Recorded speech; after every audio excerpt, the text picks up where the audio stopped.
താരങ്ങളുള്ള cricket ടീമായിരുന്നു എന്നും ഇന്ത്യയുടേത്.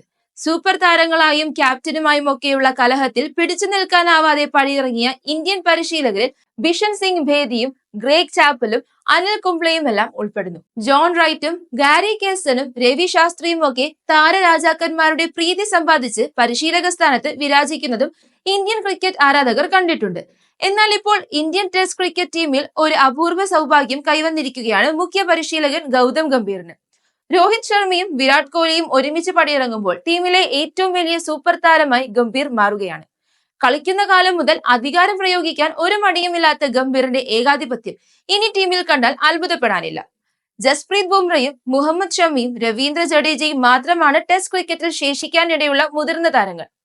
Shubman ഗില്ലോ KL രാഹുലോ captain ആയാലും ഗംഭീറിനേക്കാൾ ഒരു പടി താഴെ നിൽക്കൂ. ഇന്ത്യൻ ടീമിലെ താരസംസ്കാരം തുടച്ചു നീക്കാൻ പ്രതിജ്ഞയെടുത്തയാളാണ് ഗംഭീർ. വിരാട് കോഹ്ലി ഇംഗ്ലണ്ട് പര്യടനത്തിന് താൽക്കാലിക ക്യാപ്റ്റൻസി ആഗ്രഹിച്ചിരുന്നുവെന്നും അത് തടഞ്ഞത് ഗംഭീർ ആയിരുന്നുവെന്നും ഇതിനിടെ അഭ്യൂഹങ്ങൾ പ്രചരിക്കുന്നു.